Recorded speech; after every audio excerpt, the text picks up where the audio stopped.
Ladies and gentlemen, my name is Total Biscuit. Well, controversy the last week surrounding Valve and opening and then closing again a program of paid mods for Elder Scrolls V Skyrim. Put out an initial video on this on the day that it happened, and of course we covered as many points as we could, but there's one point in particular, one very important perspective that wasn't really covered really by anybody outside of said people creating their own blogs and things like that on the issue, and I really wanted to get into the nitty-gritty of the community reaction from the modding scene itself to this change, and also hear from some people who are very involved in the modding scene and have a great deal of experience. So I brought on two people who should be absolutely ideal for this. So I'm going to introduce them one at a time. I'm going to start off with Mr. Nick McCaskey. Welcome to the show. Thank you. Why don't you tell the audience a little bit about what you do? Well, I go by Brumbeck on the internet, and I'm mostly well known for my static mesh improvement mod for Skyrim that I started just a couple weeks after Skyrim came out in November 2011. And I've been developing it for about 3 years now, and it's gotten quite a lot of downloads. I never expected it to be hugely successful. I just made it for myself because I noticed Skyrim had some, places for improvement. And so I made that mod, and over the years it's become very successful, and I've gotten a lot of positive feedback, and like I said, I didn't expect that. And so that's the main mod I work on now. I've been working on it for 3 years. I took a break the last 6 months, but I've come back to work on it a bit more now. Now, for those who don't know exactly what that mod actually does, can you give us the brief rundown of the purpose of it? Oh, sure. It's a mod that improves the appearance of many of the meshes, also known as 3D models, the objects in the game, and also improves the textures or the surfaces applied to those models. And so it improves about 750 meshes currently in the current release, and those are used in about 15,000 plus places, depending on how you count. So it's quite a massive mod. Like I said, I've just been incrementally improving it over the years, and it's gotten to a point where if you play Skyrim, you'll see a mesh that's been what I call smimmed. Every few minutes you play, you're going to come across one of those meshes that's been improved. And so it was just my attempt to make Skyrim look better and just improve some of the rough edges because Skyrim was in development for so long. This is my take on it, that some of the meshes just were very, very old. Sure. So I'm just trying to improve them to be much better on the PC side, since computers are so much more powerful than the initial release on consoles. Absolutely. Now, we are joined, of course, by another expert who should be well known to many of you. If you've ever downloaded a mod for Skyrim, the chances are you may have come in proximity to this guy. His real name is Robin Scott. Welcome to the show. Thank you very much. Robin, why don't you tell us a little bit about your role and why exactly you're here? My name on the Nexus sites is Dark One, and I've run the Nexus sites for going on 14 years now. I think it'll be 14 years very soon. It wasn't always called the Nexus. The Nexus was the name it came up with in 2007. But before that, I ran a number of different gaming network websites and fan sites before that. Fantastic. Now, tell us a little bit about the user base of Nexus. Just how large a site is it? We're just about to touch 9 million members. It Wow. goes up by about 3,000 to 6,000 a day, depending on what's happening in the community. Now, speaking of what's been happening in the community, this is probably the biggest upheaval in like a decade. Has that actually affected the visibility of Nexus mods? Have you seen a surge in users? Oh, absolutely. The traffic wasn't particularly higher, but the amount of new registrations, if I just said typically registrations are about 3,000 to 6,000 a day, over the weekend it was 13,000 a day. So Wow. There's the obvious difference. Yep, I'd say that's a pretty big bump. But yeah, the most significant mod site, certainly for Skyrim by a country mile, really, and indeed for many other games as well. So, Mr. Dark One, or Robin Scott, if that is indeed your real name, welcome to the show. Thank you very much. All right, so we're going to get into the nitty-gritty. We're looking for the perspectives of experts here on this particular matter. A lot of us have already had our say on it. There's been a lot of initial reactions, some knee-jerk reactions. Of course, we saw a lot of gamers get extremely upset about this, and recently Valve did announce that for the time being they're actually pulling the program and flat out admitted that they seem to have made a pretty damn huge mistake. So, Brumbeck, what was your initial reaction when you actually heard about this program, and were you approached by Valve prior to them launching it? I was not approached by Valve. I I knew nothing about this until the day of launch, just like most people on the internet. And all of a sudden, I'm reading the news and thinking, what is going on? Paid mods? So no, I was not approached in any way. And my first reaction was I was very torn, and I didn't know what to think because I've considered this before. To tell you the honest truth, I've thought over the years, like, wow, SMIM's become very popular. And if I could charge money for it, wow, because Valve was allowing people to charge money for Dota 2 and Yeah. CSGO and, all those games, TF2. And I thought, wow, people on Steam like to spend money, it seems like. If I could put SMIM up there, I could make a decent amount of money. But I want to make it clear, I wasn't saying that in the sense of like, oh, wow, I'm so greedy, I want that. I was just saying, wow, that's just kind of a reality. So when I heard about this, I thought there are some positive sides, like I would hope the best mods would be rewarded. The best mods that are the most quality, that I think people on Steam would want to pay for them, because Steam has shown that their users like to pay for quality products in general.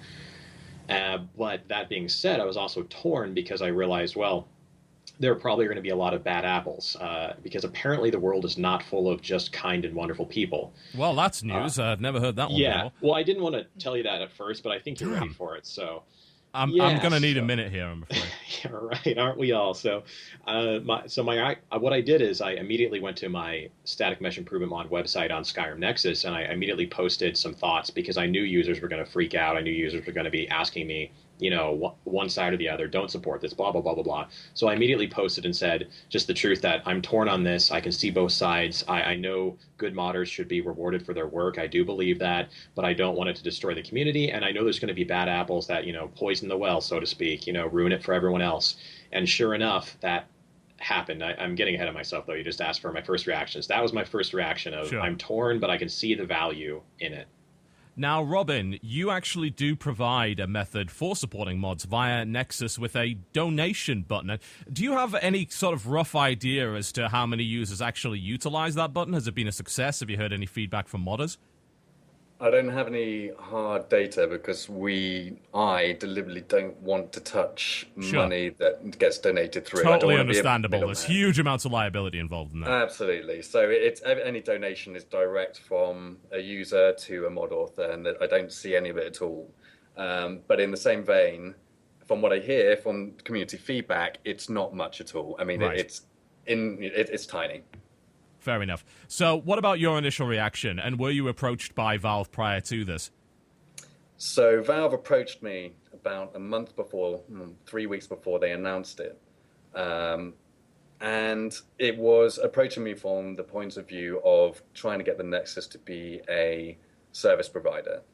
A service provider, in a nutshell, is a way for the mod authors who are going to be selling their mods on the workshop to be able to donate some of Valve's cut of the profits to the Nexus, which ended up being 5% of Valve's cut. Right. It was completely optional. They gave me the option. They told me what was going to happen. They asked me to keep it quiet, but there wasn't any NDA. And it was a very amicable, open-ended conversation. We didn't get into the dynamics of the system, how they were going to do it. They just approached me with an olive branch, and I accepted because I was accepted in the way it was given, basically. It gave me 3 weeks to mentally prepare myself for what I knew was going to be. I don't even know if we're allowed to swear on this, but you absolutely are, by all means. It was going to be a complete clusterfuck, and you just knew it was going to be. So it gave me 3 weeks to mentally prepare for that. Bearing in mind, I didn't know when they were going to release this, so I didn't know it was going to be 3 weeks. It could have been 3 weeks. It could have been 3 months. Okay. Hence why I ended up cancelling a holiday to be around for the fallout. And for me, it was kind of you knew it was coming. You saw the way the industry was going. All these things that are happening. I mean, I go on about it with my friends all the time. But I'm sorry, but Evolve releasing with $100 of DLC on day one. My God. I mean, how did we not see this coming? Of course we saw it coming. Day one DLC, the fact that originally developers like DICE used to be able to release SDKs of the game, and now they're saying it's too hard. Of course, that's a load of crap. Mm-hmm. Dragon Age, you got the same situation. It's been going this way for a long time, and it would have been unrealistic to think that Valve wouldn't have tried to monetize more games considering how successful it's been and how publicly they've said how successful it's been with the games they've done it with already. I obviously saw it coming. There was quite an obvious link. Valve announced that they were doing these curated workshops for a few games around about the same time that Bethesda decided to update the creation kit for the first time in about 2 years and remove the 100 megabyte limit from Steam Workshop. So it was a very easy thing to put two and two together, and I ended up doing a blog post about it, and that ended up being the right conclusion. So yeah, you knew it was coming. So I've got a couple of questions to follow that one up. The first thing is, you said you were mentally preparing for the clusterfuck. Was it as were you expecting it to be as insane as it was? I mean, the internet was in absolute uproar for days. Oh God, no. I mean, I expected it to go badly. I mean, and I told Valve in a very off the cuff remark. Sure. I said, I hope you're ready to be opening up a can of drama worms, and that's a quote. And they said they were ready for it. Apparently not. Yeah, I don't think anyone was ready for that backlash. I knew there was going to be a big backlash, but I mean, this was biblical proportions as far as the internet goes. Yeah, absolutely. Now, Nexus Mod's role as a service provider, I think a lot of people hear that and they're not really 100% sure exactly what that entails. You're being given, or you were being given, 5% from Valve's cut. So where's the quid pro quo? What exactly is it that Nexus Mods has to do to earn that? What is your role?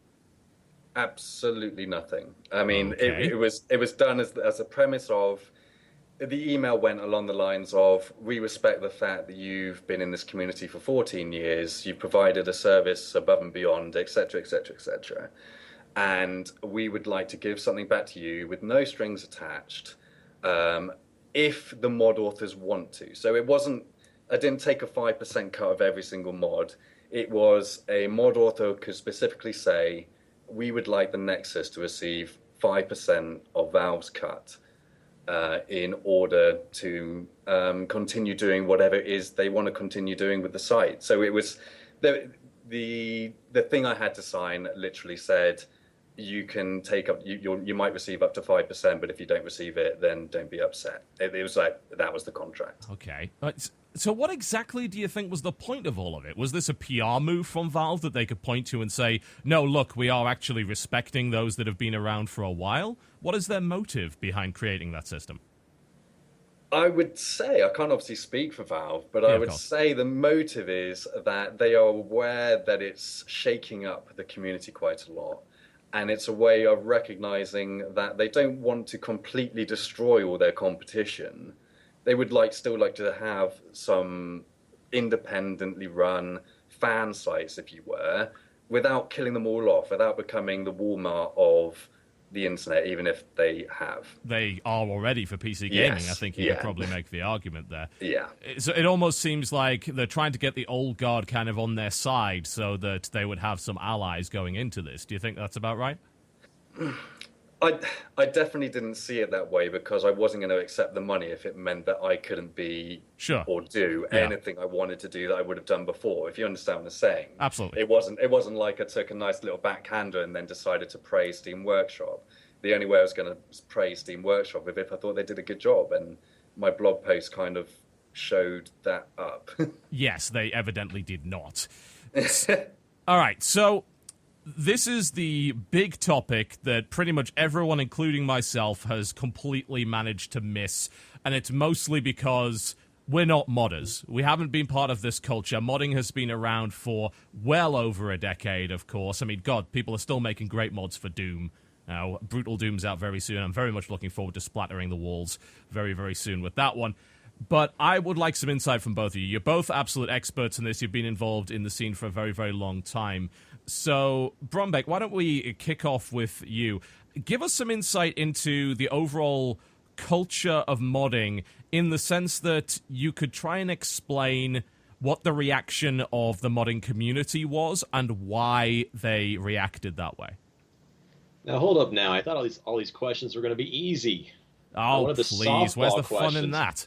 What did you have for breakfast this morning, Brombeck? Would you like to tell me? Oh, I can't remember. No. Chia. I think I said chia pudding or something. But anyway. I don't even know what that is. Oh, man. It's good stuff. But anyway, Talk to you later about that maybe. Fantastic. Looking forward to it.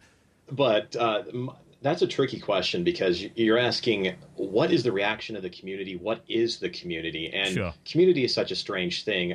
Forgive me for not directly answering. I'll get Oh, no. around to it. If you had an easy answer to this, I would have thought right. that I'd asked the wrong question. So by all means. Right, because with any group of people, you have all kinds, and we've seen that in the modding community. Like you said, I may have failed to mention, I've been modding for 10 plus years. I did mods for Doom a bit, and for Quake, and for Half-Life, and so on, Counter-Strike, the original version. Anyway, so I've been around for a long time doing mods, and there's all types of people you run into. But what I would say to get to the heart of it is the people who stick around are the people who are more on the kind and helping side of human nature and have a more inclination to try to improve things for people. And because there are people who will make mods, but they won't share them or they won't care to help others to understand how to use that mod or how to engage with it. But I've always been a big believer in helping people in the community. And if someone has questions, I'm always glad to answer and help. Modding is super complicated, I won't lie, especially in Skyrim because it's not well documented. A lot of the model and texture stuff is extremely complicated. I would argue that it takes a very high level of skill, even close to professional, and that's something that people don't understand, I don't think, fully. And sometimes people jump into the modding community wanting to make mods, and they realize, wow, this is insanely complicated, and this is tricky because you don't have good documentation. It's not like if you bought a product, if you buy a third-party middleware as an actual game developer, you get manuals and instructions and support. You don't with modding. So modding, the heart of it, I would say, is people who really do want to help each other and make the game better. Ultimately, it's about the love of the game. That's why I've done modding for a long time. I modded Half-Life, I modded Skyrim and Oblivion because the love of the game. We see something in a game. We look at a game and say, that's an amazing game. There's something to it that we just adore, and we want to make it better. Now, of course, that also implies that the games we're modding are flawed gems, I guess you could say. You know, they have room for improvement. And there have been people that have come and go during the years, of course, in the modding community. And you ask, well, what is this community about? Honestly, I've never been about like, hey, let's all just get around and hang out. Because my point has been, it's always about the game and about the mods. I want to make my mod. I want to release it. I want people to use it. I want people to enjoy it. It's not about, hey, let's just hang out. And you do see that in the modding community. You see some people who just post on message boards a lot, but you look at what they've released, and I'm not trying to knock anyone. That's not a knock on them. It's just some people like the social interaction. Sure, yeah. But the actual modders who are putting out the content, I've always been about, let's work together to make something great because of the game. We want to make the game better. And so this reaction by the quote-unquote community, I find it a strange concept because I'm part of the community, aren't I? Oh, yeah. Well, my reaction was not insane. Let's burn down Valve and let's freak out. My reaction was much more like, well, let's just stop and think about this. There's pluses and minuses to both sides. And so the point is, for me, a lot of people that have been freaking out recently, I don't believe they're part of the legitimate modding or even modding users. Yeah, I was actually going to ask that. Do you really think that a lot of the anguish is actually not coming from the core modding scene at all? I don't think it's coming from the core people at all. And of course, this is speculation, and I don't mean to be stepping on anyone's toes or implying anything mean about people. It's just we all know how the internet works. There's this angry mob mentality, and there's almost these professional angry mobsters, whatever you want to call them, angry mobbers. It's like, oh, controversy, let's all freak out. Let's all get together. Umbrage taker, I think, is a term that people like to use. Right. Yeah, agitators, and so I think that's what we saw a lot with this reaction, because I look at it and I say, I know the modding community over the last 10 years, the people I've dealt with, and the people I've dealt with, they don't react like this because most of them are generous. They want to help people. Else, why would they release mods? Why would they release a mod to the public if they weren't trying to let other people enjoy it? They would just keep it to themselves. And we've seen people like that, and they leave the modding community because it's just not a good fit for them. So the people who've been freaking out recently, I question, because I know there have been a lot of people on the internet saying, this is the good people have won. We have triumphed over the evil of capitalism and the evil corporate overlords. I don't think that's it at all. I think a large angry mob that I question, and I would love to get the data, which maybe only Valve has, or maybe they don't even have it. That angry mob, do they even represent people who use mods, and do they even represent Skyrim players? I question if the reaction wasn't just some big organized, you get these, I don't know, the sites, 4chan or these places where they engage this group to go protest. And I don't view it as a triumph of, good over evil. I view it as the modding community I know, we want to help people and we respect each other's work. And if someone has a great product and someone can make a profit, like when a modder turns professional, we don't sit around and say, "Oh, I can't believe that happened. What a sellout. What a jerk. I hate him. I'm never speaking to him again." We say, "That's great. Good for you. You're not going to do mods much anymore because now you've got a professional job doing it." But so I question the community of modding. I just question if all this reaction was truly from the community, because the community I know wouldn't freak out like this and lash out in such a violent way. I mean, I consider what they did harassment. They harassed Valve until Some people Valve certainly gave in. did. There's no doubt about that. Yeah. I mean, death threats Yeah. were being thrown around. I think it's definitely fair to say that that must have been a very vocal minority and that they don't necessarily represent anybody Right. as a group other than themselves. Right. No, you're exactly right. Because, and that's the thing. That's the problem with this. Because I never want to just assign a whole group and say you did this. Because of course there are people who are legitimately upset. It makes sense if I got a mod for free and now and specifically some mod authors just did. I'm sorry, but really atrocious business practices. And strangely enough, those were some of the modders that Valve approached and were working with, which I do not understand at all. I don't understand how did Valve not tell them, like, no, don't abuse your community and don't abuse your users because that's going to make a horrible experience. I mean, I just don't get it. This is the part of me that thinks, like, does Valve tell the modders anything like, oh, don't start putting pop-up ads in your mod, the free version, to say go pay? I mean, that's just like insane. So that's something. Is that something that actually happened? Because I was about to ask. Do you have an example? Do you have any examples of these atrocious business practices? If you're gonna push me, I suppose I do. Good. Yes, I do have when I first read this, my first reaction was, I do not believe this. I do not believe a modder would be this. Insert whatever word you wish. Midas Magic is a popular mod. I've never personally used it for sake of disclosure, but it's people like it. It creates a bunch of really powerful magic spells. My understanding is, which I like the balanced game more, so I don't like mods like that are uber powerful. But anyway, so supposedly what he did was add a pop-up in the free version that said, hey, you can buy the paid version. Again, I didn't use it, and this would only happen 5% of the time you cast spells or something like this. And then the paid version, of course, didn't wait. You're telling me it happened when random when you cast a spell? That's what it said. Yeah, that's unbelievably obnoxious. Was it random? Was it random on all spells, or was it random on the spells that would have been in his paid version? Didn't really lock that one down. I believe it said when you're using like the 10 most flashy or cool, and again I could be wrong because I didn't use it personally, but it's something like that. When you're using his 10 most popular or something like this spells, it will randomly 5% of the time or something like this pop up something saying, hey, there's a paid version, you should go get it. Jerk. Yeah, I also agreed it seemed like a inflammatory thing to do, considering it's evil and stupid. I'm sorry. I don't mean. I expect but it's to see it in EA's next game any moment now. It's that. I mean, I thought the DLC vendor in the camp in Dragon Age Origins was bad enough. Man. That's even worse. That's mobile levels of evil. Yeah. It's evil. But I just wanted to clarify. I think it was he might have updated the mod. So he had a paid mod and a free mod, and the paid mod had more spells, and they were meant to be like the more powerful, like better the spells. Old edition, and then I think he updated the old edition with the new spells, but said if you use the new spells, and there's a 4% chance. I can't remember. I honestly don't know the exact details on that one. Wow, I mean, not only does that sound like pay to win, quite literally, you're paying for a mod with more powerful spells, but you're also, if you don't pay, you get annoyed to all hell by pop-up messages.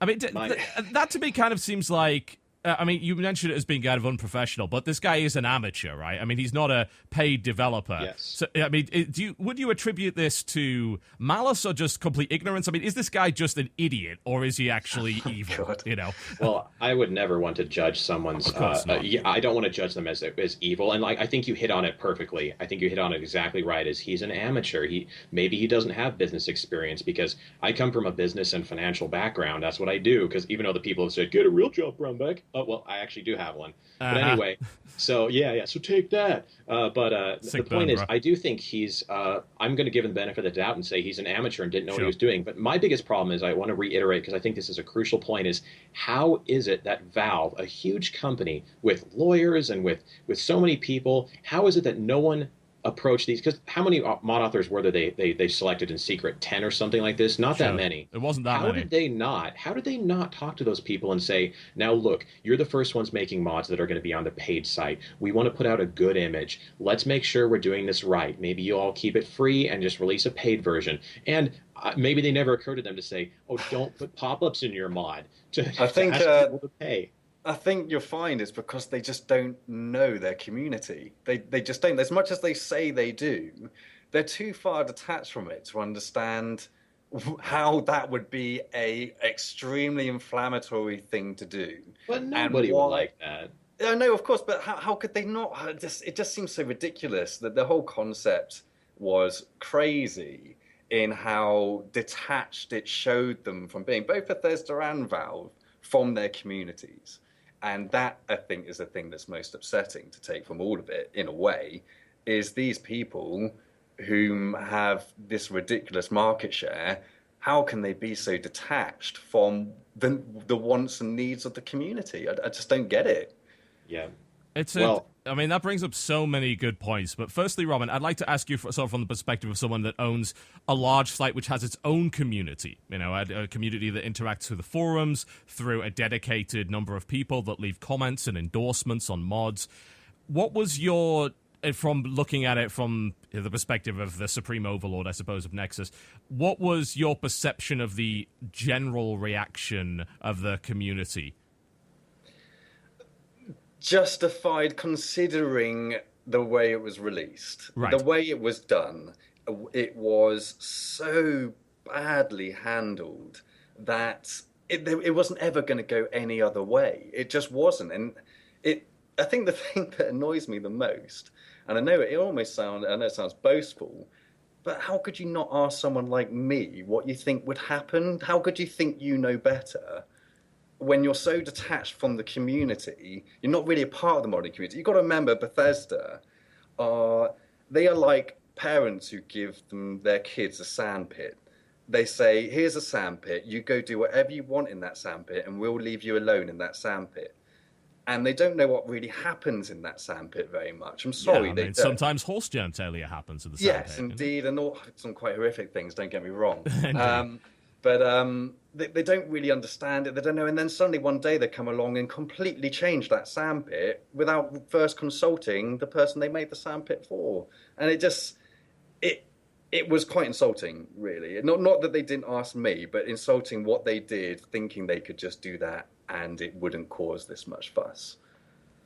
Now, do you think that the selection of mods made available on launch contributed to the level of disdain from the community at large? So a comment that I made during the video was, I'm looking at these mods and there's not a single one here that I would ever consider paying for. I mean, there were 99-cent swords and 99-cent shields. There was one, I think, is like Wet and Cold, which I believe is quite popular. I'm not a Skyrim player, so I'm just going off what other people have told me. That seems to be the only significant mod in that selection. Would you agree with that? Do you think the selection being as poor as it was is what really contributed to a lot of this ire? The issue came from the fact I think they contacted maybe 25 mod authors, and they gave them 45 days to make new mods or update current mods. They weren't allowed to take files off of the Nexus or the workshop, so they weren't allowed to take them down and put them up on the paid site. They had to do something different. Yeah, they weren't allowed to do that. I didn't know that. That's wow. Wow. So there's one thing where they did actually do right thing there, and let's give them credit where credit is due. They did tell them that. Okay, so you had to artificially update your mod, like Wet and Cold existed before, and now I have to just come up with an update. Yes, yeah. Even if I don't want to, okay. Yeah, and wow, 45 days. I'm sure you can say this better than I can, Broombeck. 45 days is not enough time to make a mod of any substantial content or size. Well, that's true, but I'd be really curious to see the details on that because, for instance, I've updated my mod 75 times. I can push out an update with 2 new meshes and consider it a new version in a day if I work at it. So I'm really curious to see because I agree with you, Robin, and forgive me for intruding here, but I agree with you completely that the mod selection on day one was a massive issue, and it's one of the things that boggles my mind. How did Valve pick these mods? Because those were some of the most egregious examples of DLC that people hate. One sword for $2-3. I mean, it was horse armor, right? Yeah, well, and it was even worse because the horse armor was professionally done, and I like the horse armor. I bought a Game of the Year edition. Don't get Well, me wrong. someone has to, I guess. No, no, don't get me wrong. I bought it for like $4 Game of the Year edition. Well, there so. you go. But the idea of having armor for your horse, anyway. But yeah, I totally agree that because when I looked at those mods, I thought, how is it that they wouldn't approach? And Robin, I feel exactly like you do too, and I don't mean to be egotistical either. But how is it they wouldn't approach someone like me? 2 million plus unique downloads, 350,000 active subscribers on Steam Workshop to this day, right now, 350,000. Compare that with other Steam Workshop mods. How is it that they didn't approach me? I mean, It's just crazy. the thing is, the authors they did consult on, and I've spoken to a few of them, they were providing them extremely valuable feedback. And they were saying a lot of the things we're saying now. And it didn't change. But I think they changed a few things here and there based on the mod authors' feedback. And I think the biggest point of contention, which I'm pretty sure it will come up at some point, was the revenue split. But let's not get into that now. Sure. And if they had released this system with a mod as epic and amazing as Volscar or this Enderal that Sure AI are making, or a mod like that, and were charging $4.99 for this epic content patch, which pretty much is a complete total conversion, then that would have been the thing that would have set it all up. It would have been their shining beacon. But instead, they gave mod authors 45 days to come up with something unique or update their mods. And the result was we had this lackluster offering of only 19 files, none of which really stood out when you compare them to what you could just get off the free workshop anyway, or off the Nexus, whichever way your preferences lie. And it was just silly. I'm sorry, once again, I think we're just going to keep saying silly a lot because a lot of these choices were just silly. Yeah, that's good to know. Thanks for telling me that because that is so absurd. I almost can't believe it. That you would not want to put established, known, loved mods up there, but say, "Oh, you got to come up with something new. How about a sword for?" But in a way, I respect the fact that they said that. The fact that they said you've released lots of mods already. You can't just pull down all your mods and start charging for them. Well, they should have just said you have to keep a free version up if you have it up. I mean, I don't know. Maybe there's legal that would have issues been with that, that would have been a great way of doing it, or just giving them more time. I mean, why did it need to be released now? And I'm pretty sure they're in their heads that there could have been reasons why it had to be released now. Yeah. I mean, why? Well, it just shows. It just shows it's astounding how out of touch Valve is. And again, I'm a big supporter of Valve in some ways, but man, they're so out of touch, which is unbelievable. You got to remember, obviously, Skyrim obviously isn't Valve's game, and it's not really their community. I mean, Bethesda were consulting on this as well. As far as I'm aware, it was 2 staffers from Valve and 2 staffers from Bethesda. Well, so yeah. they're equally culpable in a way. Bethesda more so, just because this is their community. You're right. Well, the Bethesda blog, there we go, made it very clear that they said there was. I'm sure a lot of us here read it. If they had one condition, they said, and that was that there would be no curation at all. Which to me is like, so your one condition is. That's ridiculous. Insane. Let the kids play in the sandbox, and never check on your kids. If you're a parent, let your kids do whatever. If they're drowning in a pool, it's cool. Don't worry about it. I mean, yeah, it's insane that that's their one condition is no curation. I mean, Valve has the power and I would say the right to all the troll mods that were put up, even though they were never published because it was all canceled. Valve should have just deleted those. I mean, they have the power. Yeah, well, I think it's a problem with Valve's structure as a company, frankly. It's this whole no leadership. Yeah, the flat structure. Because, yeah, I mean, 2 people just probably thought, hey, this is a great idea. Let's do this. And they just ran with it. But you're right. So I do, and I don't want to, for placing blame, you're right. Bethesda is really to blame for no curation. That's the most insane thing. It's like going to a grocery store or an electronics store and just having garbage on the shelves that's broken and doesn't work and be like, well, why is this on the shelves? Oh, we just take anything. If someone says they have something to sell, we just take it and put it on the shelf. We don't test it. That's called bad business. But it's the level of, it shows so much arrogance. The fact, Yeah, I mean, they had these 20, 25 mod authors they were consulting with. And I know some of them, I respect them. A lot of the time we don't see eye to eye. People like Arthmore and Chesri, they were consulting Valve. And I know they would have told them the right things. These guys, I don't see eye to eye with them all the time, but I respect them for their views. And they stand up for them and they'll fight for them. And they would have stood there in front of Valve, and I know some of them did. And they would have told them some of the stupid things they were doing at Bethesda. And how they could not listen. You're right. I do not know. To this day, it's going to be one of the biggest blunders in gaming history, as far as I'm concerned. Well, it's and just I would have crazy. said, I would have said no. Just, I mean, I'm not trying to toot my own horn, but if Valve came to me and said that these are the conditions, I would have said no. If this is what the final product would have been, I would have, because it's bad for the gaming industry and bad for mods, because Valve still in their final explanation, they still say they think there were some good ideas in here, and they're right. There were, I think, they're right, and so joining in on this was damaging. And so if Yeah. you're a mod author, I would have said no. I would have said But no. I'm in the not going to same do. vein, if Valve and Bethesda had come to me and asked me for my advice, I would have given it away freely. I would have told them everything that would have happened. It probably would have been pretty close to what has Yeah. happened. And it would have been completely for free, no strings attached. I've done it lots of times with other sites in the community. Lots of people have come to me for advice, looking for like advice on servers, how they run them, where I buy them, and everything in between. I'll happily give that away to people, even if they are quote unquote competitors, which I don't see any other site in the community as a competitor. Not because Nexus is big, but because we're all a part of the same community at the end of Yeah, I the was day. going to say that's the spirit of the modding community right there, Exactly. TB. If you want to know what the spirit of the modding community is, that's it right there. You're all Helping in it each for the other. same reason, and Helping each other, and yeah, I would help Valve by saying, "You want my mod to go up to be right next to an icon of a sword for $4?" I think No. you're right. I think that does that does epitomize the spirit of the community, in that if Valve and Bethesda had come to us and asked us for our advice, it would have been given freely. We would have told them exactly how we felt, but it would have been given freely. Yeah, which we probably should become consultants and charge a lot, but we're just too nice, I guess. wow. Yeah, I mean, that's a lot of really, really great information, and I'm more than happy just to let you guys talk away, because frankly, you have far more interesting input on this than I did, but you brought up a number of really interesting points. I'd like to touch on curation. Now, the first thing is that Valve is really weird when it comes to curation. They're simultaneously some of the pickiest bastards in the world, and then don't want anything to do with curation of any description. They're picky Yep. as hell when it comes to dealing with their own property. So stuff created via the workshop for CSGO, for Dota 2, for TF2, they will reject lots of things for many, many, many reasons. And none of those reasons will ever be given to the people that are making it. It's just like, no, you don't get on that.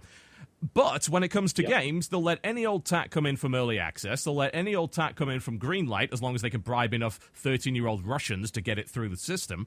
And when it came to curation, I'm currently the #1 Steam curator by a country mile. They basically said, I mean, they never even approached me about Steam curation at any point. As far as I'm aware, they didn't approach anybody about the Steam Curator program. And since they've put it in place, which was months ago, they have not updated it once.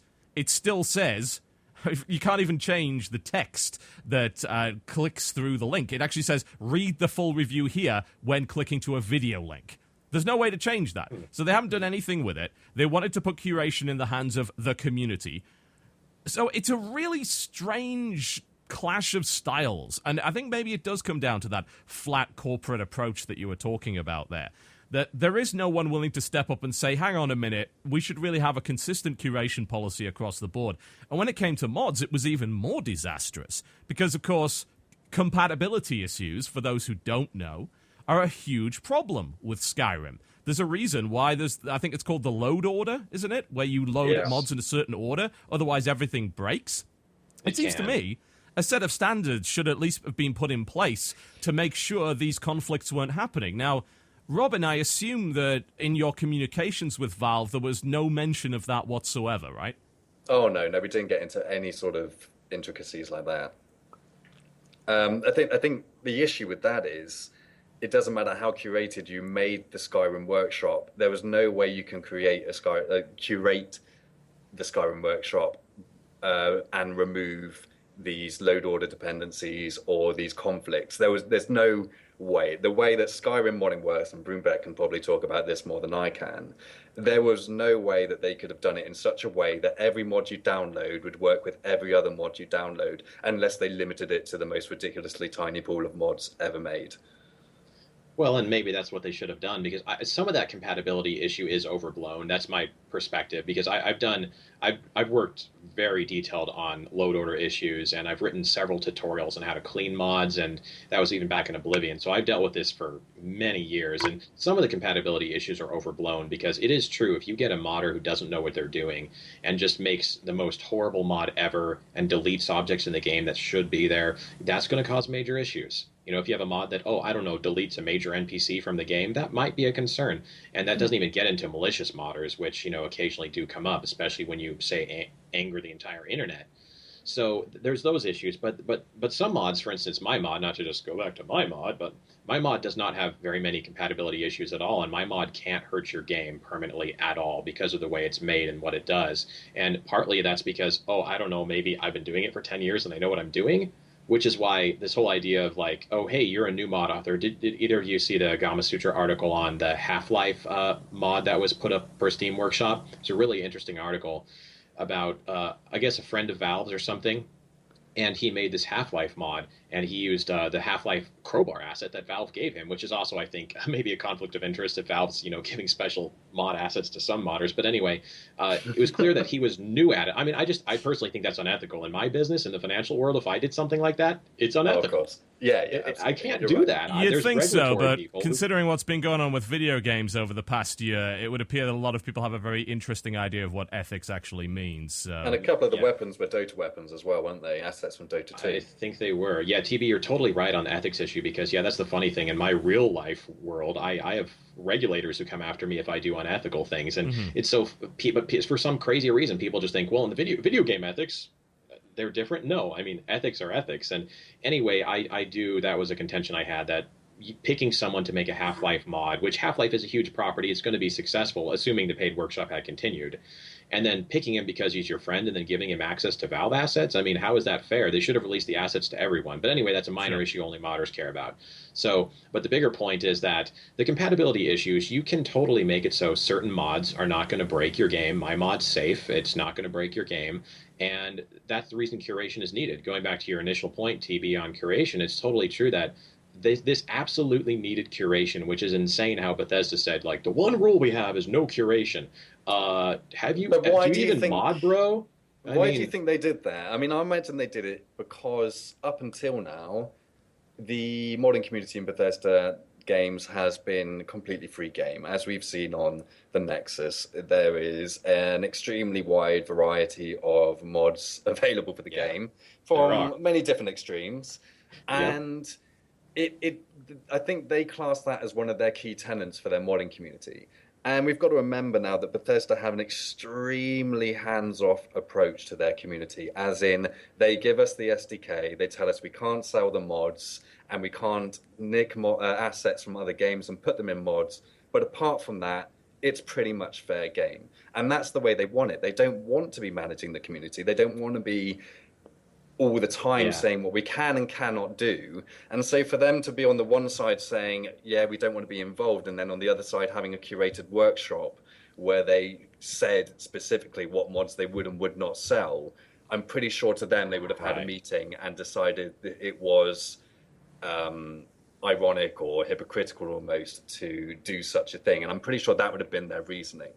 Yeah, well, Bethesda, they don't have the qualifications, frankly, which I know is a crazy thing to say, that the game developers themselves don't have enough experience modding to be the curators, which is why I do think it comes down to Valve. The buck stops with Valve, because Valve is so successful, as some people may or may not know. Valve is kind of successful. It's not like they couldn't afford to have someone come in and curate. I mean, again, I'm not trying to pick myself, but get someone like me or someone else like us or like Robin to say, it's not that hard. I just refuse to believe it's not that hard to see, oh, this mod adds one apple to a game and it's clearly a troll mod. We have the power and legal authority where we're deleting it. But yeah, Bethesda, I wouldn't want them to curate because they don't. I mean, their official mods, their official DLC they release has a number of issues where you have to clean those mods because they've got records that they shouldn't have included in the mod, and because they're not modders. Anyway, do you think that if they're asking for a 45% cut, they still have some responsibility to at least get their hands dirty a little bit in there? Because that seems like you're making money off nothing, frankly. Well, I mean, legally they don't. You know, again, us going from that perspective, legally they definitely don't. I mean, you know, they can say, hey, we're going to take a cut because it's our IP, and that's hard to argue with. But yeah, you know, that's the thing that I wish people in this whole debate, this is another point I think is crucial, that people have been forgetting. There's a difference between what you can legally do and what you should ethically do, especially if you're a huge corporation that has 65 plus million users like Steam. You know, there's an issue of they absolutely do need to protect their users, and they should curate it, because other doing so, especially again, it's like a store in the real world. You don't just go to a store and buy garbage, because otherwise you don't do business with them. And this brings up an issue that I know, Total Biscuit, you've talked about before. This is a problem that Valve is such an almost monopoly. They're not really a monopoly, but they have so much They're a pseudo power. monopoly at this point. Yeah, because there are alternatives, but the alternatives are so inferior that they're great for Valve. Yeah, it's not just down to that either. It's down to the fact that major releases like Skyrim, which is a few years old now, can only be installed through Steam. It doesn't matter. You can buy a box copy, you can buy it from Green Man, you can buy it from anywhere else. It's still going to end up on Steam because Steam Works is what it uses. And an increasing number of AAAs have done that. Yeah, I wish I got that deal. Don't forget Bethesda said they're anti-DRM, though. Okay, interesting. Well, I mean, in truth, just to hit on that, I mean, it is true that I've modded other games like Dragon Age, and it is true that Dragon Age, their DLC and their add-ons were protected. Their archives are protected, and so people could not. They literally just could not, unless you hacked it, you couldn't mod that. And so that is one point that in favor of Bethesda, that it is true that they're open about that. And I just want to make one thing clear, that Valve and Bethesda, I think they have a lot of good intentions. Like, I don't want to be this guy who's trying to beat them up, because just like Robin, you posted on Skyrim Nexus, we have to remember so many companies are leaving modding, they're giving it up. But Valve and Bethesda, I do think, have good intentions. But like we say, good intentions, there's some road paved to hell. I believe so, yep. And so I do think they have a responsibility, going to your question, Total Biscuit, of if they're taking revenue, do they have a responsibility? I would say, again, ethically, I think they do. And also, not even just ethically, practically, look at this disaster that happened. If they had curated it and said, because Valve plays favorites. That's what we've been saying. They already play favorites. Like you were saying, how do they pick certain mods and certain games don't or do get on Steam? They pick favorites. They just do it in such a disorganized manner. So why would it be wrong for them to pick favorites with mods? Pick the best mods. Why would you start a store and put garbage on it? Yeah, I mean, it was terrible first impression. Absolutely awful. Yeah, I mean, not a single mod up there that anyone would even consider paying for. There were a couple, there were a couple, but whatever. But yeah, you're exactly right. It's just insane. As from a business perspective, which I don't know Gabe personally, but from what I've heard in his public talks, I think Gabe is a very smart guy who is he's got a lot really of great things to say. And I think he really is a big supporter of PC gaming. But how they could pick such terrible mods? I mean, this is like if a physical store in the world opened like this, they would shut down in 3 days too. Let's obviously clarify, they're not terrible mods. It's just they were terrible mods for a launch of a brand new system that was destroying a community. Yes. Right. Yeah. It's like a console launch where you have no killer apps, right? It's like people. It's like, well, why should I buy the console? Because there's no game that's going to push that, and there was no mod on there that was going to push it either. What was the killer app? Wet and Cold, I suppose. That was probably the best one on there. His one castle rebuilt mod, and like I said, I've known Arthmore and worked with him for a number of years. But yeah, the point is, it's just there was nothing there that the community would say, oh, here's an established mod that's quality. I mean, to sell new mods, I mean, that's just crazy. We've been over this, but that's just crazy. You'd want to put established mods on there. I mean, I would be curious to see, was that Bethesda or Valve's choice to say, oh, established mods that have 300,000 active subscribers, we don't want those. We want the new mods. No one knows. I suppose it's a really weird situation, isn't it? Because if you take an established mod and suddenly say you've got to pay for it, you generate a bunch of ire. I wonder if this was a misguided attempt by them to try and avoid this community backlash by saying, yeah, okay, here's some new stuff. You can still get the other stuff for free, so don't crucify us, please. Well, that didn't work, did it? Well, yeah, and also that's probably the reason why they're doing this uncurated workshop as well, because if they start curating things, then you enter this multi-tiered level of modding where you're either this paid modder or an unpaid modder, which creates animosity and everything in between. And that's probably the main reason why they left it uncurated. But the one thing that I want to clarify on that, because as a mod author, I did go in and submit my static mesh improvement mod through the Steam process, partly because I was curious to see what would happen. And so I submitted to the paid side, and I read the contract very clearly. Like I said, I've read contracts for many years. And so I read the contract very clearly, and nothing in it said, well, this needs to be a new mod, and you can't change your mod from free on Steam Workshop to now paid only, because, that wouldn't be nice. There was nothing in it like that. So people were submitting their existing mods. So if this was their attempt, I mean, I agree with you that I think this was their attempt to say, we're not taking anything away from you, except the mod authors they specifically worked with were taking mods away from people. I mean, again, I know Valve can't oversee 50,000 mods that would pop up over years of this system, but 20 mods, they can't oversee 20 mods to make sure no one's doing anything that would be questionable. Here's a question for you, something perhaps nice and broad.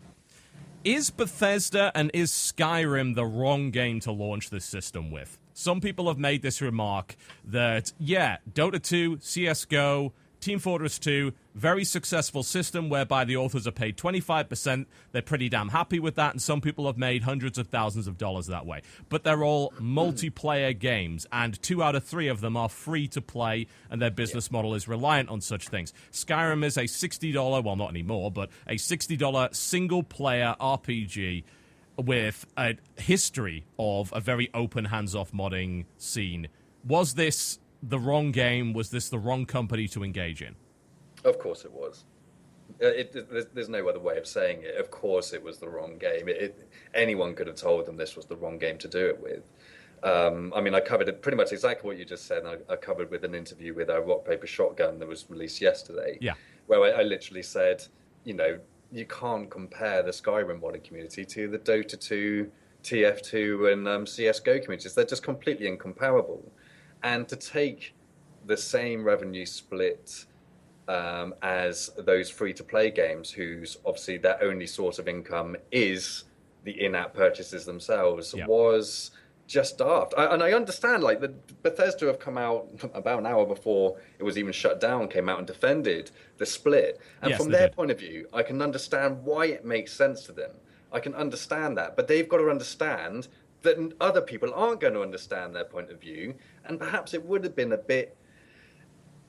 been more sensible to come out with a much more realistic split for the mod author if you're going to be saying that this is for the mod author. I mean, you can't on the one hand say this is so that mod authors so we can show appreciation to mod authors and so they can earn a decent amount of money, and on the other hand take the majority of that money. It just doesn't make sense. I mean, that wasn't logical in any way, shape, or form. No, and I think it's given people the impression that this is essentially outsourcing DLC. Do you think that's a fair remark to make? Do you think what they're trying to do here is just create third-party DLC that they themselves don't have to work on? No, it's not fair at all to say. In my personal opinion, obviously. It's not fair to say because, again, I'm one of these. I think we need to look at the details of actually what are the people trying to accomplish? What are Valve and Bethesda trying to accomplish? And I'm just the type of person who, from their track record, I read what they say, and I believe that Valve and Bethesda were trying to do something they thought was right. I mean, for the love of Gabe or something, Gabe came out on Saturday, I think it was, on his Ask Me Anything Reddit, or was it Sunday maybe, and he defended the system saying, that doubling down, in effect, on it, saying, we believe this is for the best, and there's going to be growing pains, but we believe in this system. And this is one of the things that, honestly, if you want to know what irked me the most, it was that Valve, Gabe himself, and Bethesda both come out within 24 hours of then canceling the system, and they're defending it right before that, defending the system as far as, we're not doing this to nickel and dime people with DLC. And I know the internet went crazy with these ideas of like, oh, well, now they're just going to release a broken game, even more broken or whatever, and people love to go there. But if we look at what they're actually saying and what the way they implemented the system, I don't think it's fair. I think it's total fear-mongering and just this type of insane talk to say, well, they're clearly going to release Fallout 4 in such a broken state that they'll let mods fix it. No. They would get hit so hard with their review scores. No one. I think Bethesda love the games they develop. I'm just crazy enough to believe there are some people who still love their games. I think the question was more of the outsourcing DLC rather than outsourcing their initial game. I don't think the insinuation is. Yeah, I think it's less about outsourcing fixing the game. It's more about outsourcing additional content for said game further on down the line.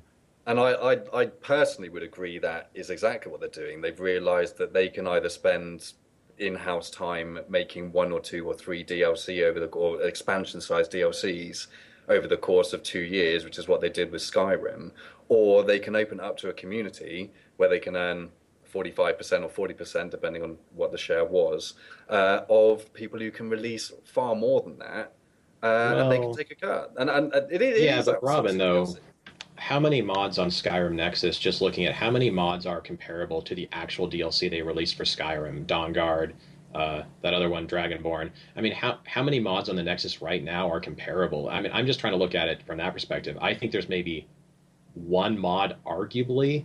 Again, these huge mods like Falskar, But I mean, overall, I mean, there are thousands of mods on Skyrim Nexus, and if you were to look at those quality-wise and say, are those comparable to what Bethesda officially has done with their DLC? I mean, they've done some. I think they've done some really amazing DLCs. I mean, you got Shivering Isles, just more of an expansion for Oblivion, Yeah. and you've got the Point Lookout, Fallout 3, and some other ones. I mean, those are huge, substantial efforts that are professionally made, and that's why I'm saying the idea that maybe we're talking about two different things slightly, but with the idea that we'll let the community make these really amazing expansions that people will just gladly pay 10, 20, $30 for. That's not what we currently see with Skyrim. There's maybe one or two examples of user-made mods, but even those, if you play them, they are not anywhere close to the quality of Bethesda's official DLC. That's just my personal opinion. So here's a question for you, Brumbeck. What about Hearthfire? Because you're talking about, you just mentioned the good ones. And right, two out of three. It's not bad. Anyone who played Fallout 3 is probably aware as well that not every piece of DLC for Fallout 3 was a cracker either. Not every We don't talk about those. We don't talk about those. Well, not every piece of DLC for Oblivion was a cracker. And of course, we had Horse Armor, which kicked all this damn thing off in the first place. And I'd say maybe half the DLC for Oblivion that came in that Game of the Year edition was solid quality, and the other half really wasn't. Do you think they were actually targeting more of the Hearthfire-sized mod as opposed to the Dragonborn-sized mod, and they were looking for the smaller payments? They're looking for $4 to $5 pieces of content. Because I imagine if I asked Robin, look, how many mods on Nexus mods do you think are kind of the Hearthfire level of content, he'd probably say quite a lot more, right? Oh, yeah. Oh, yeah. And I don't even agree with the quest mods. I mean, I'm looking at the most downloaded quest mods right now, and there's some absolute crackers in there. Some ones that add, a good that means 10, good, right? 20 hours. Yes. Yeah, It sorry. does. Crackers really means good. Okay. This is our secret language that we use when we don't want to be in the conversation anymore, don't we? It's a very passive-aggressive British thing. Blimey or Yes, whatever. it's not a racist derogatory term. Sorry, I have no idea what that means, so if I just swore, I forget. Totally cool. Yeah. Carry on, Robin, sorry. There's some really good quest mods out already, and I agree wholeheartedly that Bethesda released some really good expansion DLC. I'm not really a massive fan of their smaller DLC, but their expansion level DLC are extremely good. And it's proven, I know they're extremely good because of the amount of mods that require those DLC in order to work. You know it's a good mod, you know it's a good Bethesda expansion when a lot of the mods need them in order to work. That's a good expansion. But I'm looking at some of them now, some of these quest mods, and I've got some of them, I've played some of them. There are some substantially good quest mods. I've tried to say, mine's the only thing that they can never really not get right is obviously voice acting. Voice acting is the hardest thing in modding. As far as getting the quality control right. Well, and you got a point, Robin. I guess I don't want to I've just made myself look like a total jerk. Oh, no, mods don't that are worry made about by it. users are stupid. I didn't want people thinking that we demeaned the amount of effort that had gone into some of these. No, quest mods, Robin does not. No, it's not the effort, because again, but ultimately, going back to, I think the more important issue is in the free market, in the real world of business, it doesn't matter how much effort you put into it, because if I put 2,000 hours into my SMIM mod, but it was garbage, no one should buy it. It doesn't matter that I spent 2,000 hours. Who cares? That's exactly it, isn't it? The consumer doesn't give a damn about how many hours you spent on it. They care about the end result. And if that end result happened to come out of 5 hours or 500,000 hours, they don't. And frankly, they shouldn't care. Like, why should a consumer give a damn about that? Their concern is they pay money for quality. It's that simple. Right. That's as far as the transaction goes. That's what I made clear for like my mod. It's like, I'm not going to tell you some sob story about how I spent 1,000 hours making SMIM, which I spent less than that, really. But because ultimately it's about, is it a good product? And I see what you're saying, Robin, some of those quest mods, and everyone's going to have different preferences. Some people are fine with quest mods that are a little janky, have a few NPCs that are just cookie cutter from other NPCs in the game, and the voice acting is weird, and the dialogue is not lip synced right, and the quest line doesn't really work right. I mean, I've played a lot of the quest mods too, and I would argue, just from my modding experience, there's none that come close to the quality, because Bethesda is very good at making quest-driven DLC that's really specific in what it's trying to do. I mean, I just think they are. That's one of their things they do really well at, as opposed to a lot of the details in the game. But I think it's more of an issue of that, they want to get some cut from the mods that they're selling, which I would argue that's totally fair in business. They made the IP. Skyrim is incredibly valuable. So I don't view it as them being sort of greedy in the sense of, hey, we want people to make small Hearthfire DLC for us, because I would even argue Hearthfire has got a lot of quality elements to it that users just can't do because of a lot of technical reasons. So I don't think it's there to replace DLC like that. I think it's more of a conspiracy theory. And in the end, even if it is, so what? If great mods come out that people are willing to pay for, that's the reason I'm really sad about what happened with Gabe and Valve pulling the plug, is because I thought we were going to let the free market decide. It seemed like to me like we let an angry mob decide, not the free market. SMIM never had a chance to be sold for money. I never got a chance to prove. It got pulled far too soon. I can't believe they pulled it that soon. I understand how big the backlash was, but to pull it that soon was just, I don't know, it showed a lack of guts almost. It's like, stand by your Straight up conviction. admission, really, that the Instead system was broken, right? Instead of trying to fight for it, writing, But it doesn't make any sense, Robin. Yeah, I mean, I would be curious on both your takes. Like, none of us have the hidden knowledge. I wish we did, but of course not. So Gabe defends it one day before. Bethesda defends it the same day they pull it. And Bethesda says this is a great system. We think there's a lot of good in it. And then they pull it. Like, the only thing I can think, and again, this is speculation, did they get bomb threats? Did they have a credible threat that they were going to blow up the world? Oh, I'm sure they wouldn't have cared about that. No, I think they've gone through that stuff before. People have literally protested outside of the headquarters because Half-Life 3 isn't out yet. You know, I'm sure. Gabe will get I can tell you, like, as a YouTuber that gets 100+ death threats a year, I'm pretty sure Gabe gets them every single day without fail. Right. You know? Well, so I mean, I'm pretty sure they're not bothered by that. What do you think, TV? I mean, why do you think they pulled it so quick? I mean, they just almost like they just rejected their principles, which, knowing Valve, I don't think they did. They wouldn't want to. I think there's a few reasons. That what really confused me is that what we got were mixed messages from them. We actually had, I think it was Robin Walker from Valve, come out and say a couple of days before this was pulled, we may have got this completely wrong, paraphrasing him. Like, we may have completely messed this up. Then we have Gabe with his AMA, and the meme going around right now is, you know, what were you doing the day that Gabe Newell got downvoted on Reddit? You know, which has never happened before. But his answers were not really good enough. Some of them I kind of appreciate. And I think a lot of people got angry when he said that money is data. And I understand from the perspective of a YouTuber who's very metric orientated. Actually, it is. You know, if a video makes a lot of money because it got a lot of views, it's because it was popular. Yeah, but that kind of showed his lack of understanding of the modding community. Because when you say to a modding community that money is driving your decisions, that's exactly what the modding community did not need to hear at that point. That was the worst. And it's also wrong, isn't it? Because for the last 10+ years, money has not driven the modding community in any way. But wasn't he talking about specific? Which, again, I grant you, Gabe, I think, thinks on a higher level than some of us or something. I imagine most of us, if not all. Right. I think he's very professorial in that sense, you know. And so I think what he was talking about was of course, the Steam paid workshop for Skyrim, where the money will drive what's going to happen, which is the reason I find it so regrettable and frankly unfair and a betrayal of trust to modders like myself, where suddenly they just pull it before money was allowed to flow to see who would be winners and losers. If you're feeling betrayed, can you imagine what these 20 mod authors who got thrown under the bus are feeling? Oh, yeah, honestly. Because, I mean, their name was dragged through the mud. They were threatened. You know, we had a bunch of people. And it's really unfortunate that some of the coverage went down this way because I think it completely muddies the issue. I think it may have been Polygon, and it's usually always Polygon that does this. Yeah. They led with, the guy was threatened and harassed online. Okay, that's not actually that relevant. Everyone gets threatened and harassed online for the most mundane and stupid of reasons. It sucks that it happens, and I'm not in any way condoning it, but that is not relevant to the actual issue itself. Let's talk about that issue. Let's talk about the business model, the system, the curation, and all the millions of other things associated with this. And let's talk about that. Let's not talk about how mean people are online. That doesn't solve anything. We know people can be assholes. You're right, and that's what I really would like to know. This whole uprising, so to speak, of Skyrim users supposedly. Do you two think that really was representative of the community? I mean, was that really? Because I know the Skyrim user rating got reduced to 84%, and it was so there must have been a significant number of people that did it. I know there was a petition that went over 100,000 signatures. And that's fairly significant within gaming in general. How many copies did Skyrim on PC sell, though? A lot more than that. Well, according to Steam Spy, and I think this number's wrong, honestly, because Steam Spy claims there are 30 million owners of Skyrim on PC. I don't believe that for a second. I don't think that's right. I think their numbers are wrong there. But what they also have is they have stats for players, and they say there's 1.375 million active players. Okay, I believe that. I mean, that could be doable. But that's my point. If you have a petition with 100,000, that's not a majority. That's not close to a majority. No, absolutely not. Like I said, SMIM has 350,000 active subscribers right now on Steam Workshop.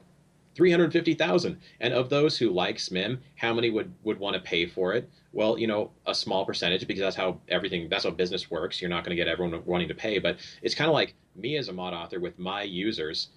They never got a chance to vote with their wallets whether they wanted to pay for SMIM or any other mod. I'm just using SMIM because it's my mod. Any other mod, I'm not saying mine's the best, but the point is, I don't think it represented the community, this angry mob, and so it is kind of unfortunate. You said like how the sites are reporting this, and even YouTubers, saying this is a victory for the consumer. Is it really a victory for the consumer? I'd say that I'm pretty much one of the most consumer-orientated YouTubers there is. I pretty much base my entire business model on being consumer first always.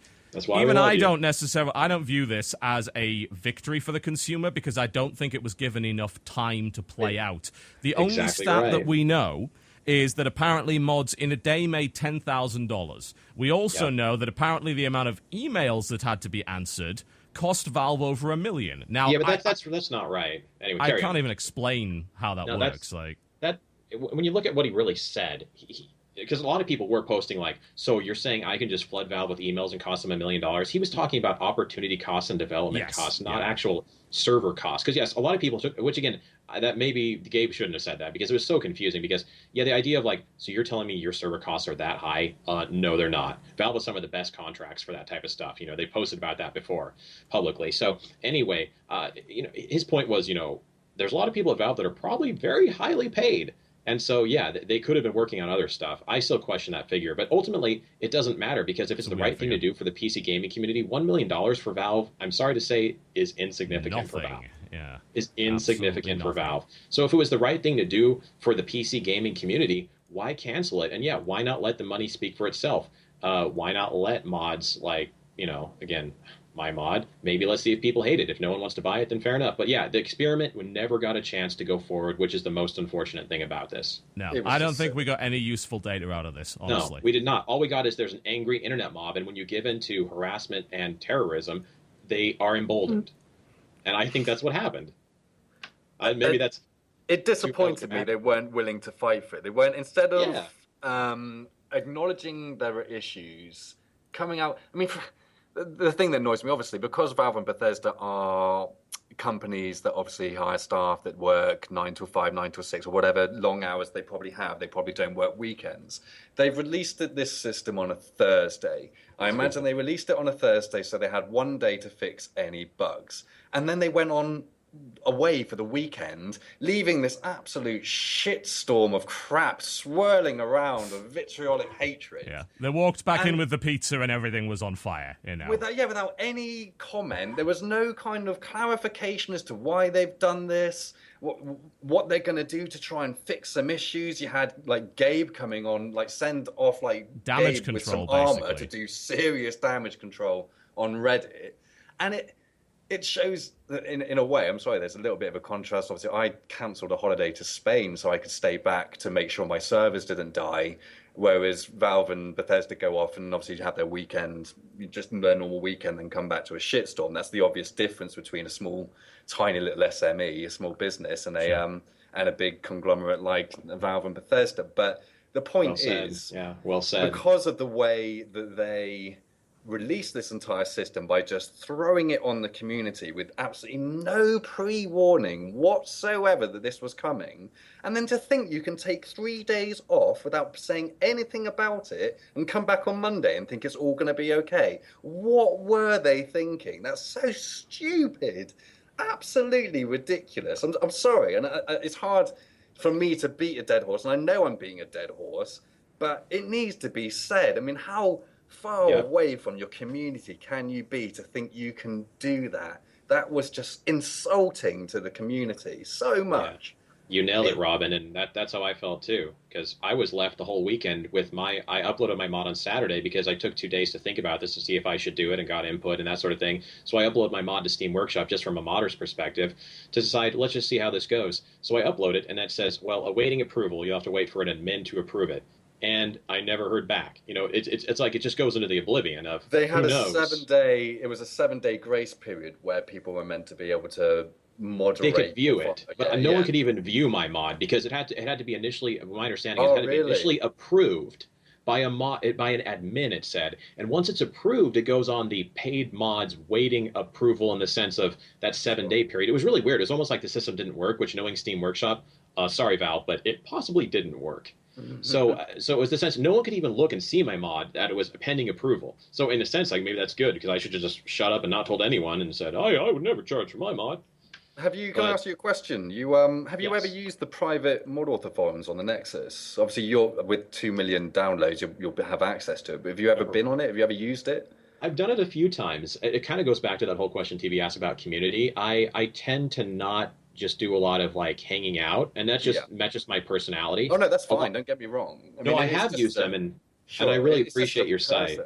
Because a lot of people have asked me if you were going to do this, and obviously this is all completely hypothetical because I never would do it, but let's just go a hypothetical route and say if the Nexus was approached to do paid modding and by Bethesda, how would I have gone about doing it?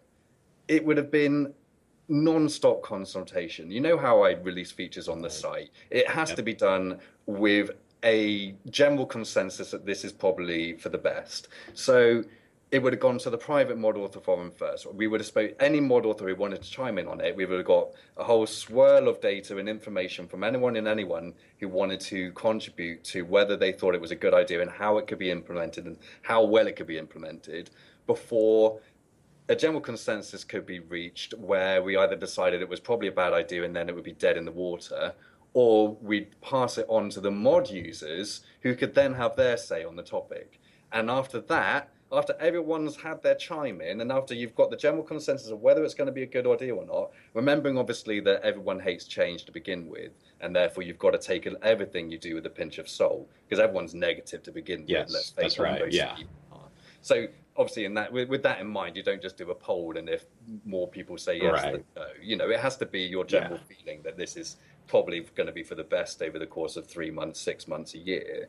But the fact that Bethesda didn't do that, or even try to even like ease people into it by maybe saying, hey, we're kind of thinking about the concept of paid mods 2 or 3 months before they actually did it, just to get people acclimatized to the idea of it. And that's, I think, where the biggest blunder happened. The fact they literally just harpooned in this meteorite came down from the skies completely out of the blue, that they were completely changing the community, was the thing that caused the most damage. This lack of communication, this lack of informing people about why you're doing things other than a really cursory launch note. You know, you needed lots of people having blog posts. They needed to have authors chiming in with Q&A saying why they think this would be a good idea, and mod users doing the same, and then trying to like do almost like a PR, almost like you're doing an election campaign to get people on board with the idea. That's how it would have worked. That's how it should have happened. And I don't understand. Honestly, I'm face palming myself right now. If you could see me on a webcam, I'm hitting my head because it's so ridiculous that nothing even close to that happened. And obviously, that's what I would have done. But they didn't even try and do anything close to that. And that's you're just exactly crazy. right. You're exactly right, Robin, and that's one of the reasons I love the Nexus. And I'm not just saying that because you're here. That's the reason, because I have participated in some of those private discussions we've had about changes to the site. Doesn't it show a complete lack of business understanding of Valve's part too? Like, I know some people are going to say, well, it just shows a lack of modding understanding. No, I think it shows a lack of business understanding, because when you're selling a product, if you're releasing mods for free, okay, whatever, free for all, whatever. We've had that for a long time. But if you're going to start charging for mods, suddenly we've gone into business. We've gone to professional level. We have standards now because money is being exchanged for a product. There's a lot of legal stuff to deal with. But then all of a sudden, like you said, it's just, we're going to start selling a product and we're not going to do any like grand opening, marketing, preparing you for the idea. We're just, boom, here it is. And we did it in secret. And it's not even mods you necessarily want. That's Valve in a nutshell, though, isn't it, really? Valve has never really been about public consultation, which is weird because public consultation is so very important in so many sectors of industry and just in the world in general. Even just things like focus groups and consumer testing, releasing in limited markets, for instance, is even done within gaming. It's often done. Soft launching is a great example of that on iOS devices. It's done to gather feedback from one particular region instead of dumping your entire community in head first into the deep end with the sharks and expecting no one to get ripped limb from limb. And as we saw, there was plenty of blood in the water after they put this thing out. Yeah, you're right. And unfortunately, kind of like my thought on this, after I think through all of it, I think what is the most unfortunate part? I think I already said what that was, but I'm going to have another one, is because I think the people they've sort of injured the most are some of the most sincere, dedicated modders. Because it's the people who they gave us this offer of, hey, you can start charging for mods. We think it's great for the PC community. And we're saying, maybe it is, but okay, we'll go with it. And all of a sudden they pull it out and say, nope, we're not going to do that. And now all of a sudden we have to deal with users who are, some saying we betrayed them, even though, like in my case, I kept my mod for free, so I don't have as much of that criticism. But the people who are getting hurt in the end are the legitimate modders who've been around for a long time, who really want the community to thrive, who thought, if I can make some money from SMIM, I will update it. Because the truth is, I didn't update it the last 6 months because I have a real life. And if I would have got even $50 a month of income, or even say 25, it's not that we were trying to get rich. And this is what the community, again, the quote unquote community who was raging, I don't think they understand at all, is that it wasn't about me being, I made a great mod, I want to get rich, I want my Porsche. It was about if I can make $25 a month, that motivates me, even though it's insignificant. I'm not going to live on that. I've got a real life. I think the other thing, on top of that, obviously they really put a knife into the back of the community spirit. You're now seeing a community that's literally turned in on itself and is attacking itself. And it is horrible to see for me. It's absolutely horrible to see some of the things that are being said. And especially in the private mod author forums where it's even got nasty in there. And this is a direct result of not talking to people in the know about what the results are going to be. And it's just absolutely horrible to see. And when you talk about the quote-unquote community, it's been horrible to see an extremely dark side to my own community, to see the types of people that I am supporting or enabling to get mods for free when they are absolute C's. There are some real C's out there. I'm sorry. Yeah, that's bad too, right? Yeah, and it's horrible for me because as an owner of the site, and I'm seeing ends with a T. Yeah, it's horrible to know that these people, and I want to get rid of them, but obviously if I start banning people just for being complete C's when they're not actually breaking the terms of service, then you hit a whole nother load of issues. And maybe a Nexus from 3 or 4 years ago probably would have done that, but things have It's probably the worst time to do it as well, isn't it? Because people are really on edge. The last thing that you want to do is like, you're silencing free speech, and then boom, everything explodes. You don't even need to tell me how much drama that would cause. But yes. You're hitting onto a good point, Robin. I'm hovering over delete keys all the time on comments I'm seeing because they're so full of passive aggressive. Because obviously they know what our terms of service are like. I don't know if you know Total Biscuit, but our terms, we're pretty flipping strict on what you can say on the Nexus, right? As opposed to Valve, which Valve has no regulation whatsoever. Just throwing that out there. And so people know if they want to be negative, they've got to do it in such a way that it isn't attacking someone else. And so you end up with these passive aggressive posts where it's very obvious that they are seething with hate for one reason or another. And it's extremely difficult to watch and see without being able to do anything about it. And that's the reason, again, I just want to reiterate, I do feel like Valve gave in to those people, because you ask, well, what's the community of modding? It's not that. It's not the reaction we've seen publicly. And that brings up that whole E word that no one likes to say, entitled, doesn't it? And unfortunately, there are a lot of people who I do feel have this idea that we deserve everything for free, and if you spend hundreds of hours making a mod, I deserve it. They just don't get it. They just do not get it. They just don't understand business. Which that's the thing. It's not even business. It's this. Well, they don't understand normal human interaction. Is that what you're saying?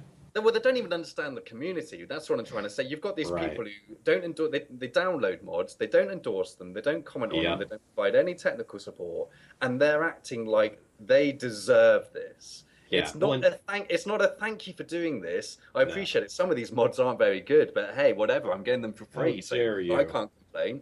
But it's people being complete C's because they believe they deserve free mods, and it's just crazy to think that. And this is someone who runs a site for free mods saying this, Yeah.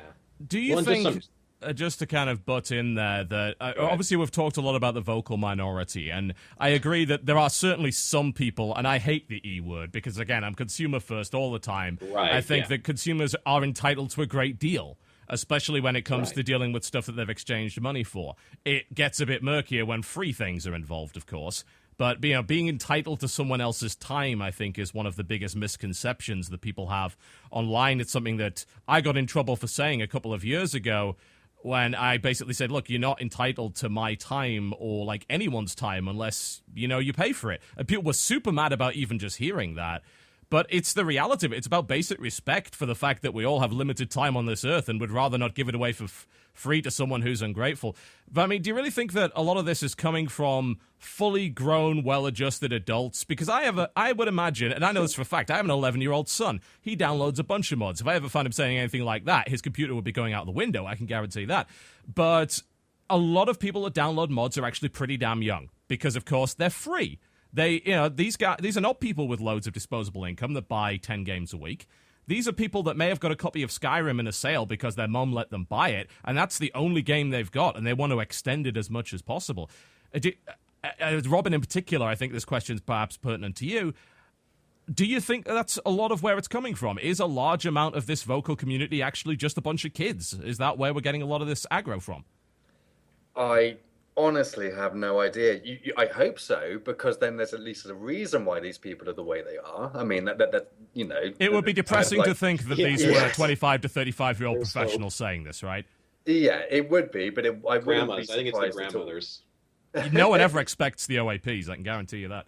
Yeah, I mean, I wouldn't be surprised if we were talking about at least 25-50% grown adults here as well. There are a lot of people out there who do not understand this community at all, and they're a part of it, although they're not. They're not really a part of it. They're not people who actually... Yes, they don't get. They take a lot, and I've seen the argument, obviously, that these mod authors, that they're doing this for publicity, and without us there is no publicity. But that's obviously a whole load. That's the most ridiculous argument I've ever heard. If you build it, they will come, is the policy I've adopted and have had for years, and it's true. It proves itself every single damn time.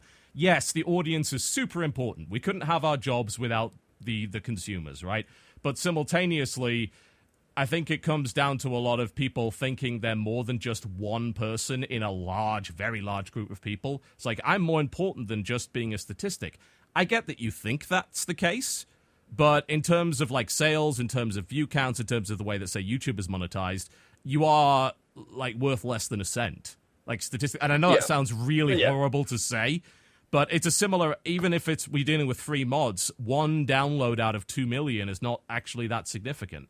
I definitely don't try and attribute one user to any sort of monetary value whatsoever, but you can attribute users to how much they contribute to the community as a whole. Yeah. And I'm not trying to say that people who just take, download, don't comment, don't report bugs, don't do anything are bad. I'm not trying to like demonize them. Well, they're not required to do that, certainly. It's not their responsibility. But what I'm trying to say is that if you are that person who downloads a mod for free, never helps with technical support, never like posts, never endorses, never even just supports a mod author with just a simple click saying, I liked your work, then I feel like you haven't contributed as much to this community as many other people have, and therefore your opinion on the topic is less than the people who do. I'm sorry, that's just the way this community works. The more you contribute, the more helpful you are to the community, the more valuable you are to the community, and the more your voice is worth. That's just the way it is. There is a tier.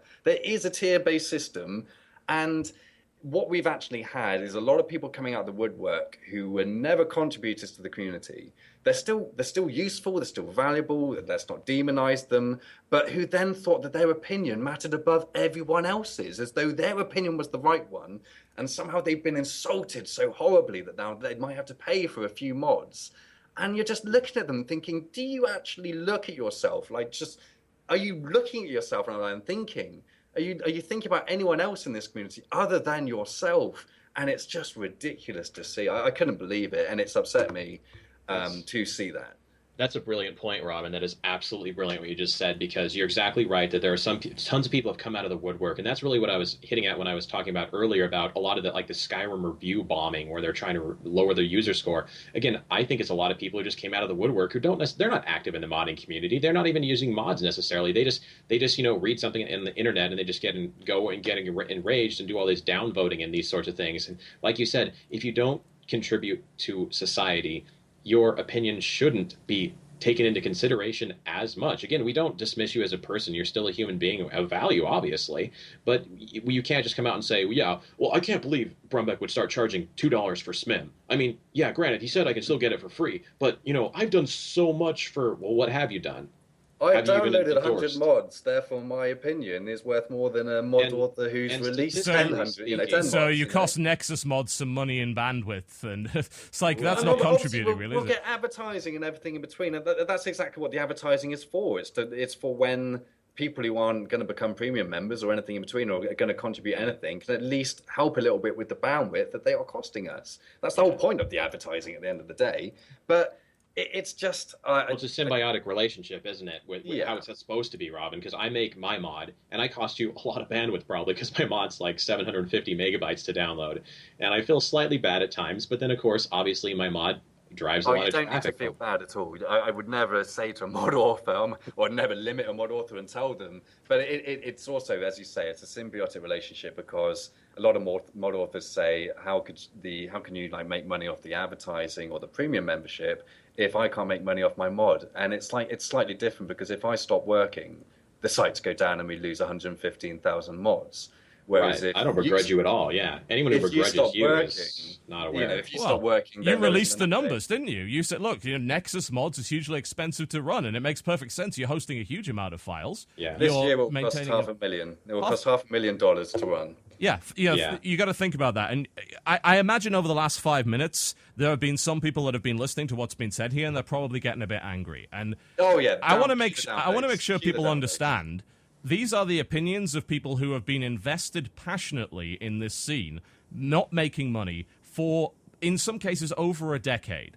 And they have committed a significant portion of their lives to being involved in this. They are naturally going to be passionate. And if they do see their passion being attacked, they're going to get defensive. That's how it works. That's any content creator or content provider or anyone that's just involved in a scene to that degree is always going to have that level of passion, and that becomes an attack vector potentially. That becomes something they can get upset about. And you've got to understand that that's a human being who's invested a bunch of time, and they're mad that they're having their name dragged through the mud because they dared to express an opinion that says, look, maybe my time is worth something, and maybe just because you've been getting mods for free for 10 plus years doesn't mean that's always going to be the case. And again, bringing up the E word again, I don't necessarily think you're not entitled to free mods in a very real way. You're not entitled to free anything. It's cool that you're getting it. So let's have a supportive. What I would have loved to see from this, and I think there's been some of it, is an outpouring of support for mod creators in places like Nexus. And I received it. Not attacking Valve. No, attacking Valve doesn't do anything. Attacking Valve doesn't solve the problem, and it seems like it may have even made it worse, because as Brumbeck mentioned earlier, the experiment has been cut short before we even have any useful data to work with. We don't... I mean, is Valve even going to bring this back? I mean, I think that's perhaps the final question that I would ask. I doubt it. Not for Skyrim. I mean, I just wanted to clarify on the last point. I mean, we've been talking about mod users who don't contribute anything. And I would like to clarify, obviously, that if you are a mod user who downloads and stays hidden and only downloads and doesn't comment or help out with bug reports or anything in between, you are still valuable. Your opinion does count. If you go on the forums and say you don't like something, then we will listen. But you've got to understand there is a hierarchy. There is a hierarchy of people whose opinions matter. And if you are the person who downloads and doesn't do anything else and doesn't contribute to the society or the community, then you are at the bottom of that hierarchy. So your opinion counts, but it doesn't count as much as some other people's. And that's the way it works. So, I'm sorry that's the way it works, but it is the way it works. It's really just about respecting people's work, isn't it? It's about respecting the people that have really put the time in and have actually made the modding scene what it is today. Because as much as it is the case that mods would still exist if there were no consumers for mods, because people would mod for their own personal benefit, enjoyment, and whimsy. Absolutely. And people forget that. People think That's that why because I they're a made my mod mod. user, but they think because they're a mod user, they're adding worth to the mod. And it's obviously not true, because all mod authors make the mod primarily and first, most importantly, for themselves. Well, And that's a what critical everyone issue. forgets. That's critical to understand, because that's a great point, because when talking about the community of modding, all I've seen over my 10 plus years of modding is when what I see is when someone feels like they get something out of, oh, another user downloaded my mod, that is a dangerous road to go down, and it ruins modders, because they start putting their worth in other people's approval.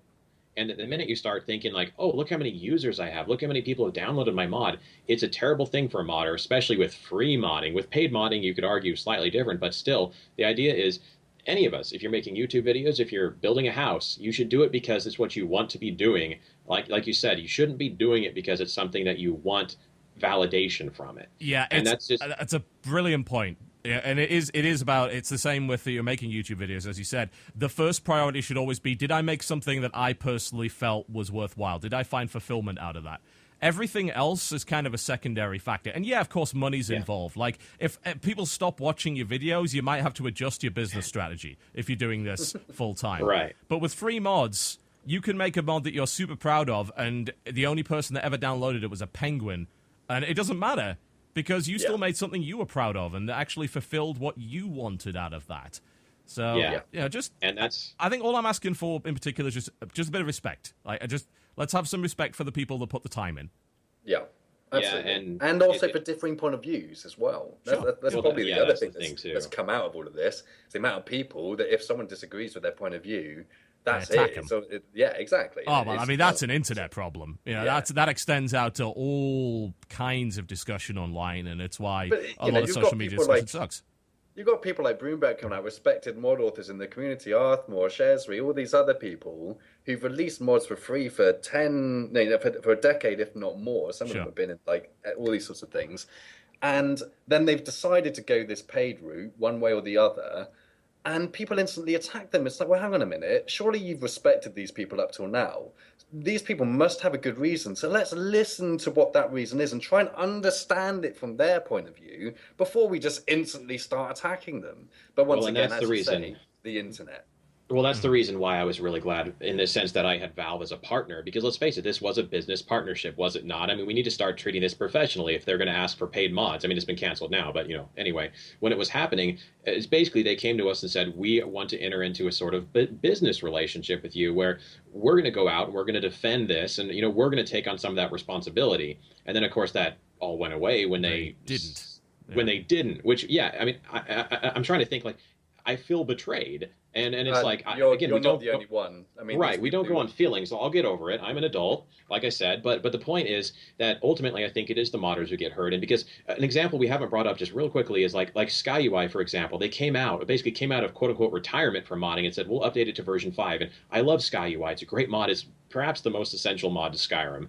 And when you use it, it's fantastic. And so what I'm trying to point out to people is, so you're telling me if they come out and say version 5 will now be $2 on Steam Workshop and you have to pay for it, version 4 is still going to be there on Skyrim Nexus for free, are you saying you would rather just never have that exist in the world, version 5, because you're just so offended that someone would charge $2? I'm a player too. I play Skyrim still, so I'd have to pay $2 for version 5.